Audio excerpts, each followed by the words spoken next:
It basically hasn't worked very well. Let me give you just one example. Let's take the very prosaic refrigerator. Since the energy crisis in the 1970s, refrigerators have become immensely more efficient. So it takes half the energy to cool a cubic foot as it did in the 1970s, roughly. But the amount of energy we use for residential refrigeration in the United States hasn't changed at all. We're using the same number of kilowatt hours. Why? Because we've got refrigerators every place you look.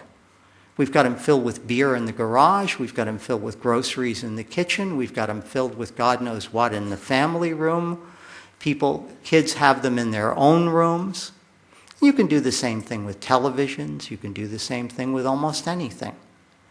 The growth in the economy, the affluence and the material consumption eats the dematerialization wedge. If you want to make a real divergence, you may actually have to change your lifestyle.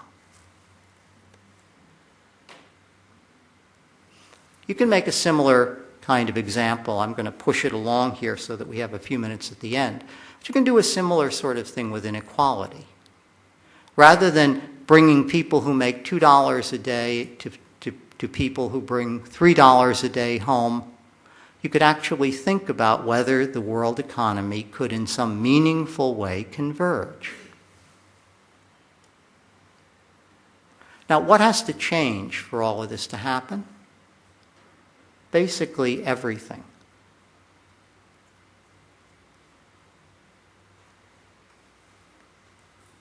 Let me just pick out one of these and say a word. Governance. We have a system of governance which doesn't permit us to solve problems at the level they occur. Greenhouse gases occur at the level of the globe. We have no governance at the level of the globe. We have various quasi-voluntary associations, we have treaties, we have special purpose organizations. There's nothing like a government at that level, and so you simply can't get at the problem. If you were serious about solving the problem, you might have to be serious about having governance at the level of the globe, not for everything, but certainly for the things which are inherently global in nature. Now, we may make some progress on that because there's one other thing that's inherently global in nature now, and it's capital. And we are very worried about how that market is going to behave, and we might make progress there, and that might give us an inkling how to do it with greenhouse gases. Who is it that needs to get together if you want all of that change to occur?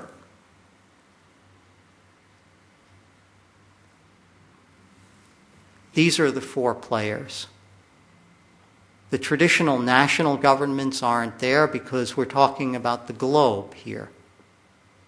But all of these entities need to cooperate. So that brings us around to the very interesting discussion I saw in the paper leading to this conference.